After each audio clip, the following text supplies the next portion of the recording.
Es noviembre de 1891. José Martí está en el Liceo de Tampa, seguramente con verbo encendido, seguramente frente a un montón de cubanos que escuchan con mucho entusiasmo lo que decía Martí en torno a la causa de la independencia de Cuba, seguramente uno de los discursos más trascendentes. Yo quiero que la ley primera de nuestra república sea el culto de los cubanos a la dignidad plena del hombre. ¿Qué país soñamos? ¿Qué país queremos? Es lo que Canal Habana propone en este Pensándolo Bien, que vamos a dedicar a los fundamentos políticos de la nación. Y lo vamos a pensar, como siempre, consultando Facebook, consultando las redes sociales, consultando Twitter, tratando de ver qué pasa en el mundo virtual y qué pasa en el mundo real. Vamos a una pausa, acompáñenos en estos 27 minutos y enseguida estamos de vuelta.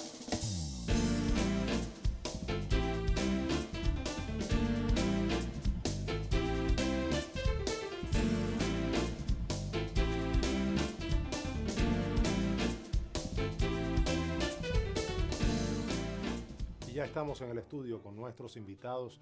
La primera, una historiadora extraordinaria, profesora de la Facultad de Filosofía e Historia de la Universidad de La Habana. Cuando la invito a hablar de José Martí frente a los estudiantes de periodismo, quedan absolutamente motivados, anonadados y salen seguramente a buscar parte de la obra martiana. Bienvenida. Qué bueno que Paquita López Ibeira esté aquí. Muchas gracias, que me quiere mucho. Y el otro invitado también, un joven extraordinario. Aquí hay una confluencia generacional. Yuri Pérez Martínez, profesor de la Facultad de Derecho de la Universidad de La Habana. Bienvenidos los dos, nos podemos sentar. Aquí hay café ya para que vayamos tomando mientras empieza el debate. Ahora mismo vamos a una pausa y enseguida estamos de vuelta.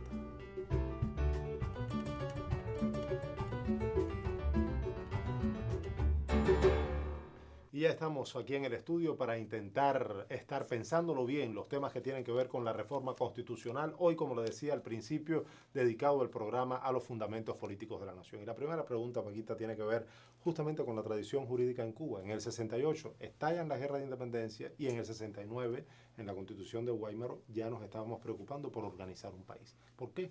Porque creo que evidentemente la nación que se ha ido estructurando necesita convertirse en Estado y tener las bases jurídicas, legales, que lo estructuren y lo proyecten como Estado. Y creo que esto es algo que va a estar en la mente del cubano, de la nación cubana, de los que están haciendo la nación desde un primer momento. Inmediatamente, meses después del estallido del 10 de octubre, viene Guaymaro, que va a sentar, digamos, las primeras bases. Todavía no completas, pero las primeras bases. Pero cuando se produce el fin de la guerra y la protesta de Baraguá, en Baraguá, otra vez, una constitución que, por supuesto, toma de base la anterior, pero ve la necesidad de tener un instrumento constitucional que le dé vida legal a esa nación como Estado.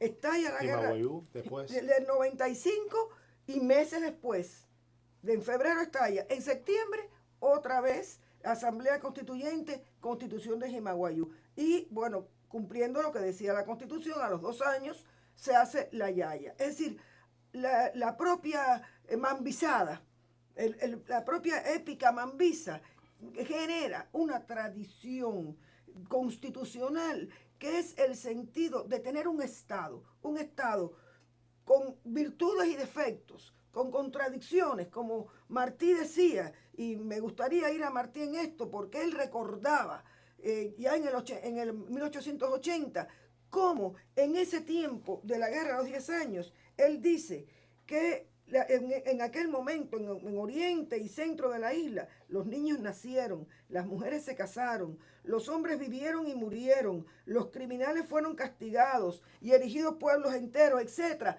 a tenor de aquellas leyes que habían comenzado ya desde Guaymaro a sentar las bases jurídicas de un Estado. Es decir, tenemos la suerte de tener grandes organizadores de la guerra que al mismo tiempo fueron grandes organizadores de una república. Ajá. O que se preocuparon desde un inicio en organizar la república. Porque además es interesante cómo desde Guaymaro ya el sentido republicano del Estado cubano ni siquiera se discute, se da por hecho, por asentado.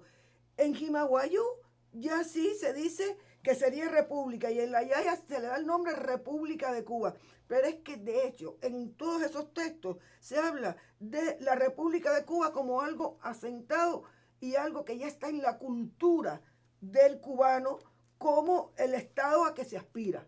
¿Cómo se traduce, Yuri, esa tradición jurídica, que es obviamente una tradición jurídica muy fuerte? Estamos hablando de las constituciones mambisas, pero podríamos hablar también de las constituciones 1940, la Constitución Republicana, 1901. Esa tradición jurídica fuerte, ¿cómo puede traducirse en una cultura jurídica fuerte, incluso a la luz de los tiempos actuales?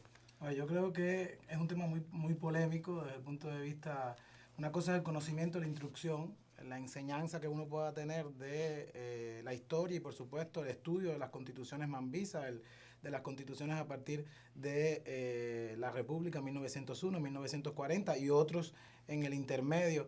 Y otra cosa es la cultura que uno asume como ciudadano para el ejercicio del poder político, para participar en la toma de decisiones políticas. Yo creo que tiene que haber un enfoque de integralidad, sobre todo desde el punto de vista del qué hacer y cómo hacerlo. O sea, yo estoy de acuerdo con Paquita, desde muy temprano tuvimos una visión republicana importante, sobre todo en el pensamiento de los organizadores de la guerra, y esto por supuesto se traduce en la necesidad de generar hombres y mujeres comprometidos con su tiempo y comprometidos con los destinos del país.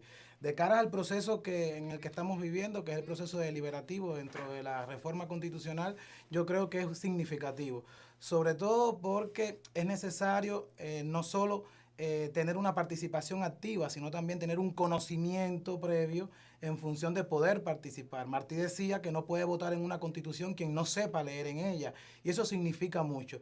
Y también genera debate, porque una cosa es la cultura y otra cosa es la conciencia. Usted puede tener instrucción, pero no tiene una conciencia y en consecuencia actuar.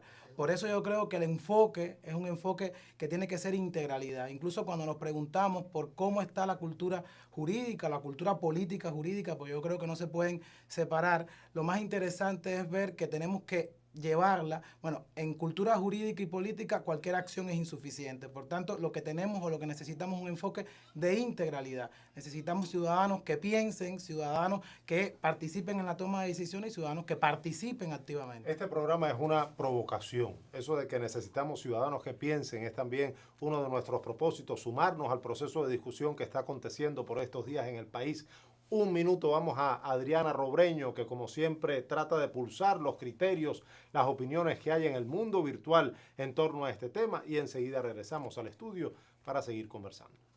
Gracias, Garcés. Un saludo para ti, para tus invitados, para nuestros televidentes, y regreso esta semana con las opiniones que circulan en el mundo virtual, en este caso sobre los fundamentos políticos que debatimos en el programa. Hoy comenzaré dando respuesta o leyendo algunas de las opiniones sobre la pregunta que dejábamos en nuestras redes sociales. Preguntábamos: ¿cómo cree usted que se debe garantizar el absoluto respeto a la Constitución y a las leyes que ellas se derivan? Al respecto, encontramos en el blog Segunda Cita del trovador cubano Silvio Rodríguez esta opinión de la internauta Norma TVR. Ella plantea que no está de acuerdo con que sea la propia Asamblea Nacional la que dirima las demandas o recursos sobre constitucionalidad.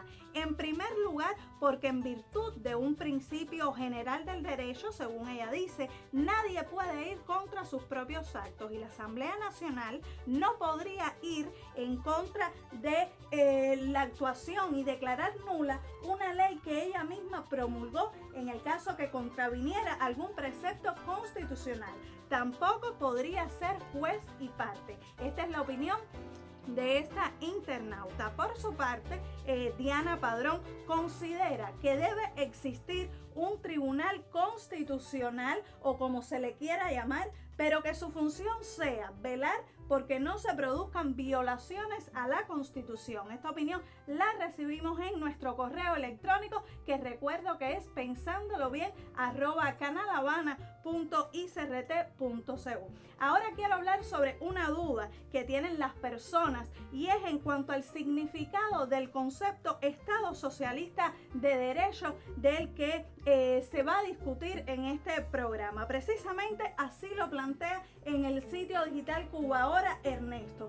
Él dice que Cuba es un Estado socialista de derechos, democrático, independiente y soberano. Así él cree que debe quedar plasmado en la Constitución. Lo que se reconoce a nivel internacional es el Estado de Derecho. Derecho. Y así aparece en el glosario del proyecto que ahora discutimos. Entonces, para este usuario llamado Ernesto, para evitar confusiones, él dice que debería quedar plasmado en la ley de leyes que Cuba es un Estado de Derecho socialista, democrático y soberano, que la independencia, él dice que está vinculada directamente a la soberanía. Precisamente yo creo que Garcés, nuestros invitados, pudieran abundar un poco en lo que es precisamente el Estado socialista de derecho. Así que ahora regreso contigo.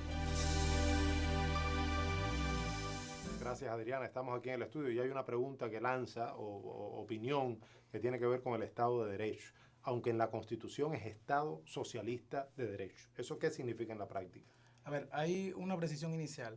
Yo creo que el tema del Estado de Derecho habla de la capacidad que tiene la teoría socialista de crear conceptos propios, conceptos que sean originarios, que seamos capaces de contextualizar a nuestras condiciones económicas, sociales y políticas determinados conceptos. El Estado de Derecho es un concepto que viene efectivamente.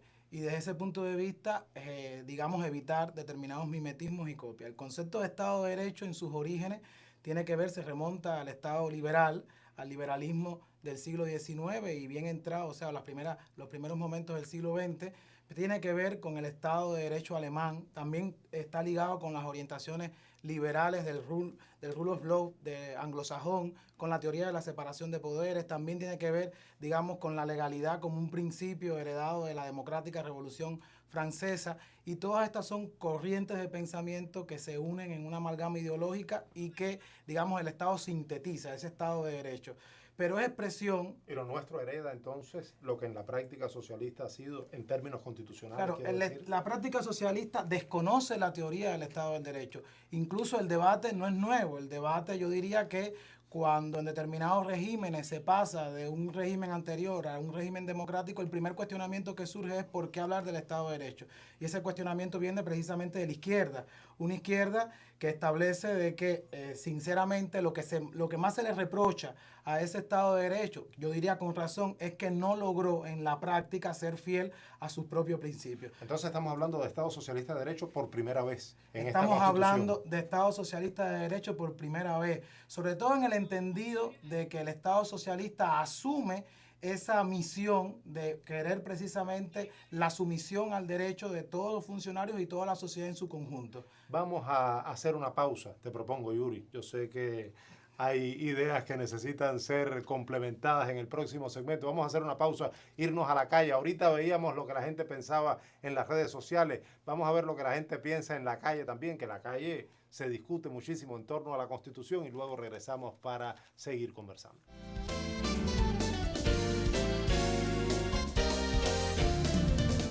Yo creo que Estado socialista de derecho para mí no es igualdad, sino igualdad.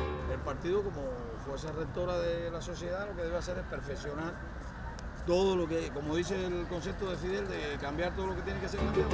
Entender el papel que ha jugado el partido a lo largo de la revolución es entender la esencia de la revolución cubana.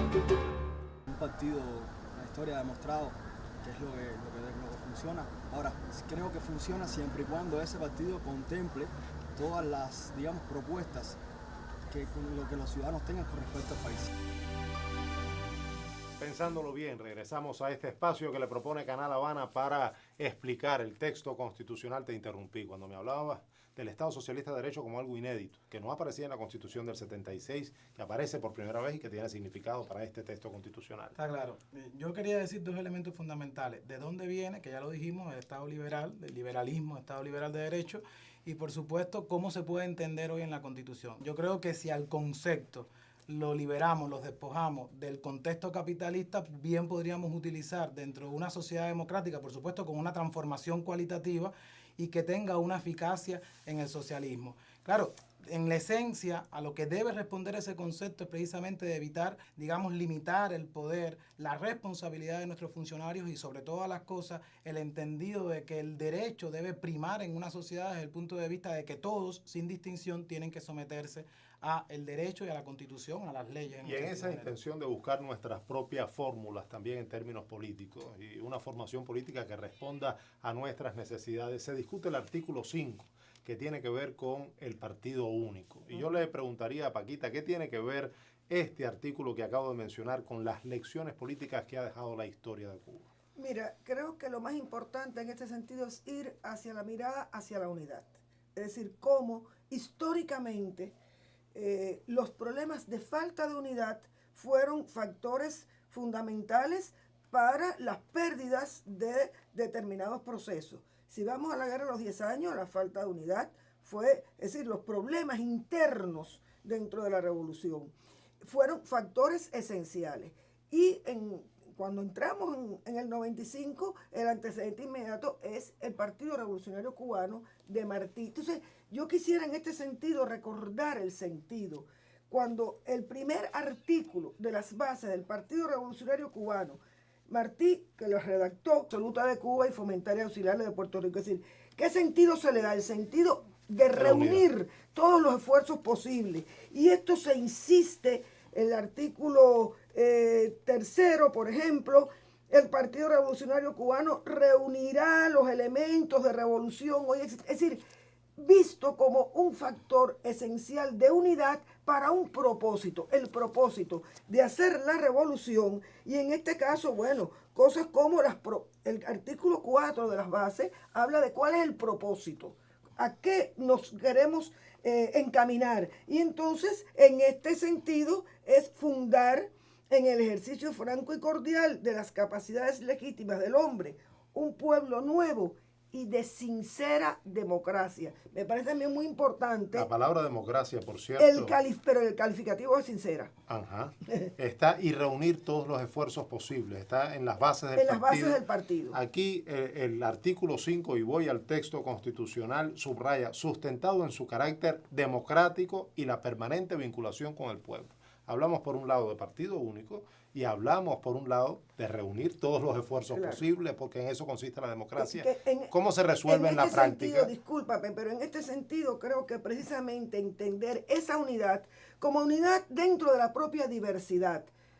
El propio Fidel hablaba ya por los años 70 de la unidad dentro de lo posible, porque no se trata de la unanimidad, sino de la unidad dentro de la diversidad con un propósito que es común. El objetivo es el que nos lleva. ¿Cuál es tu opinión? ¿Cómo se traduce la unidad dentro de lo posible para la concepción de un partido? A ver, yo creo que en el anteproyecto de la Constitución, como bien leíste, en el artículo 5 se introduce el carácter democrático. Eso tiene dos lecturas. Una lectura a lo interno del partido, en las bases del partido, tiene que generarse una democratización, mayor democratización. Eso está presente incluso en muchas programáticas o documentos programáticos del propio partido, el informe del 6º Congreso del partido. Y en otro segundo elemento, un carácter democrático en relación con los otros elementos del sistema político. O sea, tiene que ser a lo interno y también tiene que ser a lo externo del sistema. El sistema político se integra por todas aquellas organizaciones que influyen en la toma de decisiones políticas. En este caso, el partido es uno importante en Cuba, es un elemento, digamos, vital desde el punto de vista ideológico, pero existen otros. Por tanto, la democratización tiene que ir en esa doble vía. Muy bien, pero explícame algo. Sigo con el texto constitucional. Es la fuerza dirigente superior de la sociedad y del Estado. ¿Eso quiere decir que está por encima de la Constitución? No. ¿Fuerza dirigente superior? No. Evidentemente, sobre la Constitución, por encima de la Constitución no existe nada, ni nadie. Todos están sometidos y deben estar sometidos a la Constitución. Desde el punto de vista constitucional, la jerarquía, o sea, la Constitución es la norma suprema de toda sociedad. Es la disposición normativa superior del ordenamiento político y del ordenamiento jurídico, pero también es expresión de legitimidad y legitimación. Por tanto, ese anteproyecto está legitimando una fuerza determinada, que Paquita decía muy bien, que está sentada en nuestra historia, que hay una tradición importante, que es unidad de acción política, lo que no significa que sea, digamos, desde el punto de vista del pensamiento, un monopensamiento. Hay diversidad dentro de esa unidad. Y lo otro muy importante es que no podemos confundir el papel del partido con el papel del Estado. El partido puede dirigir, puede orientar, pero en ninguna circunstancia puede administrar. No se pueden confundir esos dos papeles. Y lo otro es que están en dimensiones del sistema político diferentes. Una cosa es el partido como un elemento ideológico principal del sistema y otra cosa es el Estado como el elemento fundamental para el ejercicio del poder público, por el que toma las decisiones políticas fundamentales en nuestra sociedad y en cualquier sociedad. Esa es la importancia de tener un abogado, en pensándolo bien, para ayudarnos a explicar el sistema político, desmenuzar todas las bases de ese sistema político e intentar entender este texto que estamos discutiendo ahora mismo en nuestras comunidades, en nuestros centros de trabajo y en todo el país. Una pausa, un segundo, para irnos a lo que se está pensando y comentando en Facebook, en Twitter, en las redes sociales, y Adriana Robreño nos lo presenta. Adelante. Sí, Garcés, regreso con otras opiniones que circulan en el mundo digital. Comienzo con una opinión que se publicó en el sitio web del diario Granma. Una persona identificada como Esther comentó que ¿para qué más partidos? Para dividir las fuerzas. ¿Es que acaso los que tienen más partidos no nos enseñan todos los días la falta de democracia? Sus líderes se faltan el respeto frente a las cámaras o se turnan unos a otros para garantizar los intereses de la oligarquía, y en el peor de los casos los partidos de izquierda se desgastan en defender sus diferencias en vez de unirse por los objetivos comunes y tratando de entender al otro. Así se manifiesta Esther sobre la existencia, lo que plantea el artículo 5 de la existencia en Cuba de un partido único. También tenemos otra opinión, y es que en el sitio web de Cuba Debate vemos que Rafael Rodríguez dice que la máxima autoridad dirigente del país es la Asamblea Nacional con su presidente al frente. El partido orienta, traza políticas, pero no puede ser, en opinión de Rafael Rodríguez, dirigente, pues le quitaría ese papel a los órganos elegidos por el pueblo, y al partido es una vanguardia política. Tenemos también la opinión del usuario Edith Alonso Darias, que publicó en Twitter su respaldo a la irrevocabilidad del socialismo que plantea el artículo 3 de este proyecto de constitución que discutimos. Otro, por su parte, José Carlos, dice en el foro que se publica en el sitio web de Cuba Ahora, él dice que el socialismo es una sociedad transicional, históricamente condicionada, de recorrido obligado hacia una sociedad comunista. La palabra comunismo no debe desaparecer de la ley de leyes, con todos y para el bien de todos. Yo les recuerdo a nuestros televidentes que accedan a nuestras redes sociales, donde tenemos una pregunta relacionada con el tema del cual estaremos conversando la próxima semana, cuando hablaremos de los derechos individuales. Y ahí está el artículo 40 del proyecto constitucional. Y queremos saber su opinión sobre este artículo, donde se habla de la igualdad. O sea, ¿qué opinión le merece a usted este nuevo concepto de igualdad que plantea el artículo 40 del proyecto constitucional? Así yo me despido hasta la próxima semana, y ahora les sugiero que continúen escuchando el debate de Garcés y sus invitados.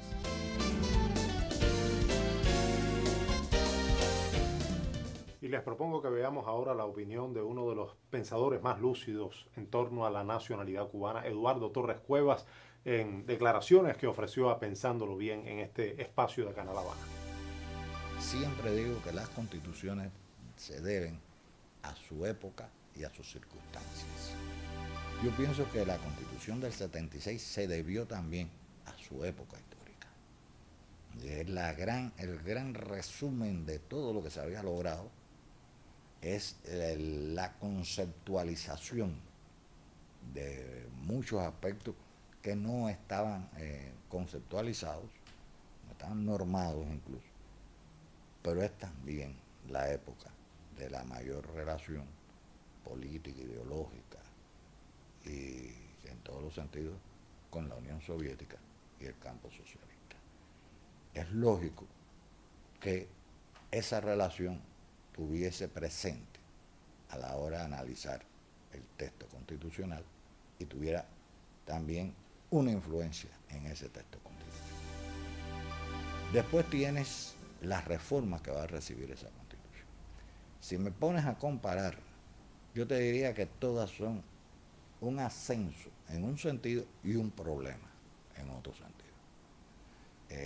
Si coges la del 12, tienes una monarquía absoluta y católica.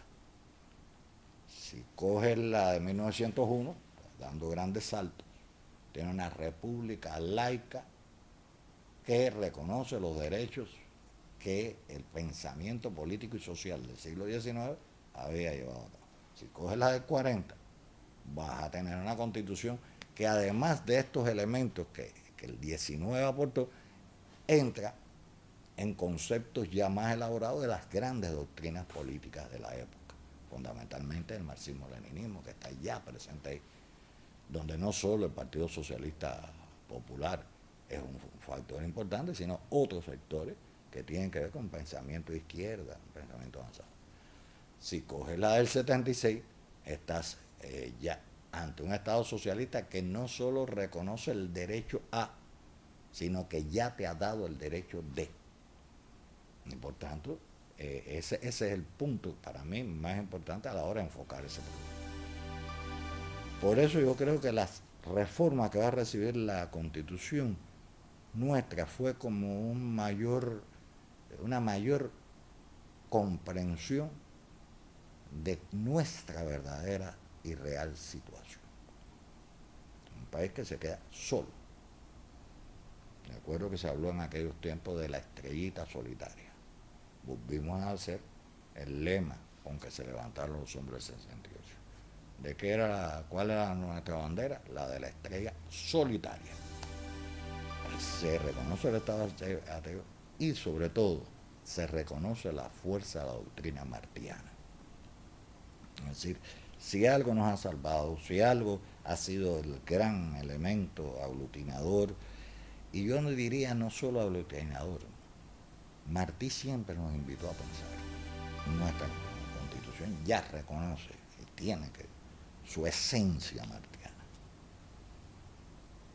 Y esto es lo que ya un poco uno ve en la necesidad también de cambiar algunos elementos, sobre todo en el plano de la economía, que en la Constitución del 76, bajo el prisma de que el socialismo iba a triunfar de inmediato en el mundo y que teníamos una comunidad socialista, bueno, pues lleva a un reanálisis, una visión de este problema de la doctrina que seguimos manteniendo, marxista-leninista, pero con el cuidado de saber que el socialismo hay que construir.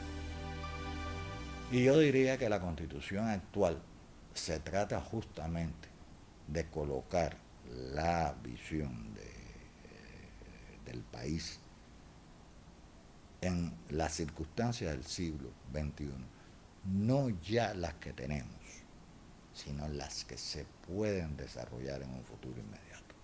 Esta es una Constitución para los jóvenes. Los que tenemos unos cuantos años, ya sabemos que lo que tenemos que hacer es ayudarlos, apoyarlos, darles nuestra experiencia. Pero esa Constitución es de los jóvenes. Pero lo que quiero significar es que todo lo que se discuta y se avale en esa Constitución es para la sociedad que va a vivirse. Y repetiría algo, es decir, no es una meta, es un camino.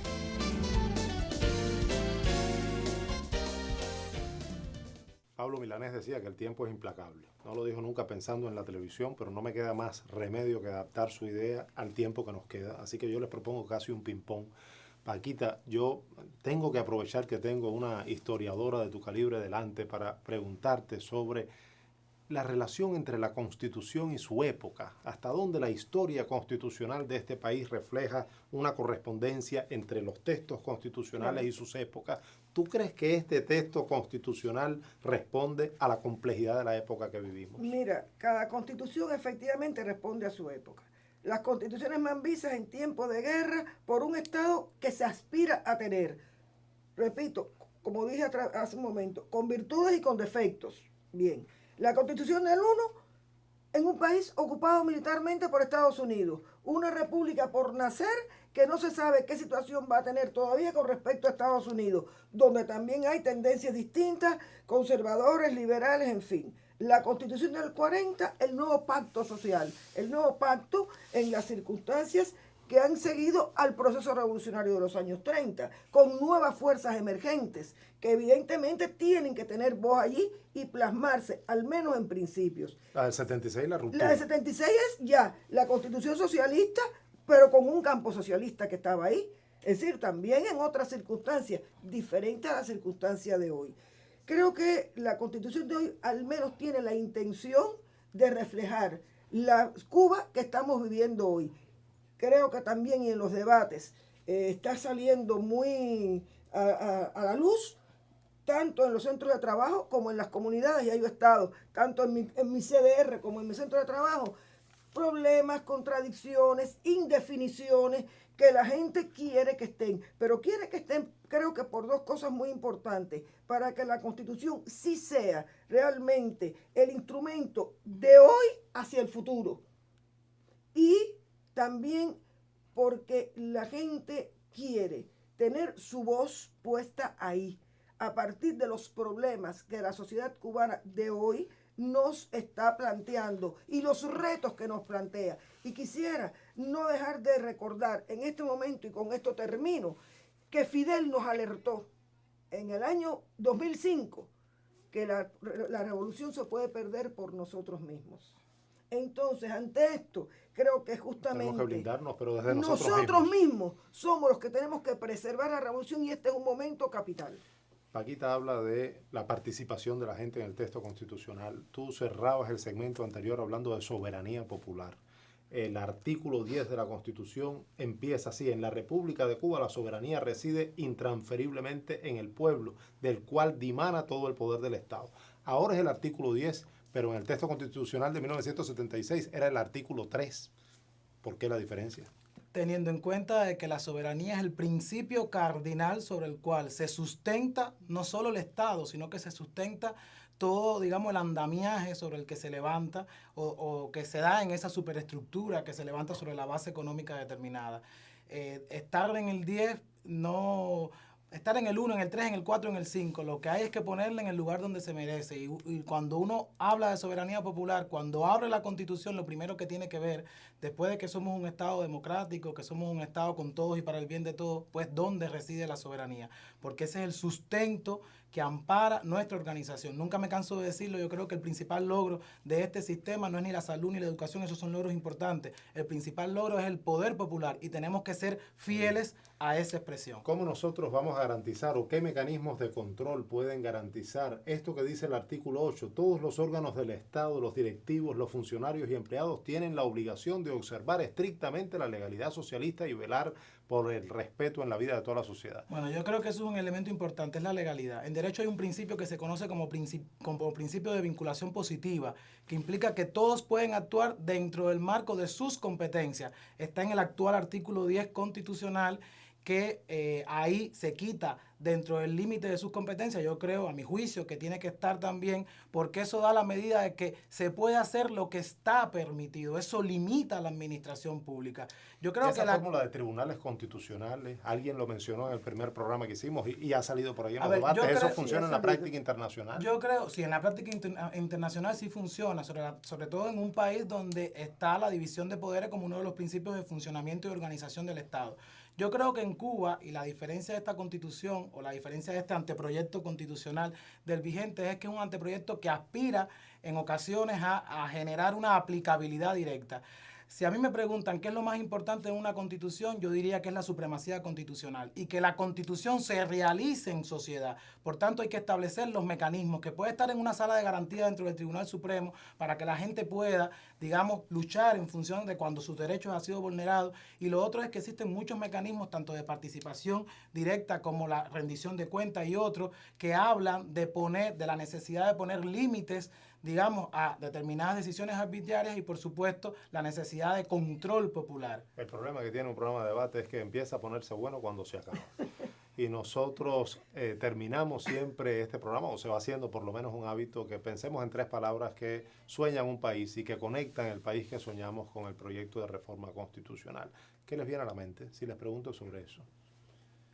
Unidad, equidad, justicia. Y a Yuri. Para mí, dignidad del ser humano. El socialismo tiene que ser la suprema felicidad que decía Bolívar, la dignidad que nos decía Martí, el summa causai de los indígenas. Estoy de acuerdo con lo que dice. Que sea real, que el culto a la dignidad plena del hombre sea la primera ley de nuestra república.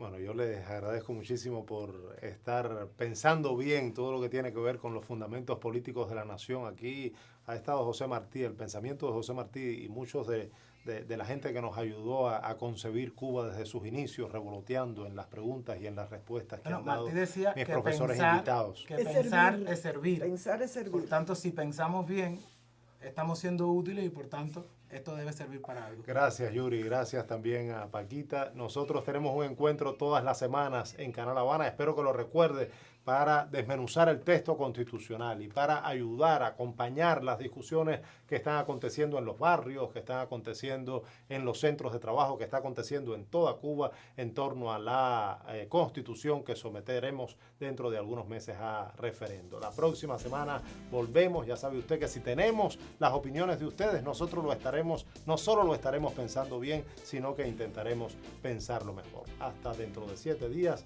Nos vemos. Los esperamos.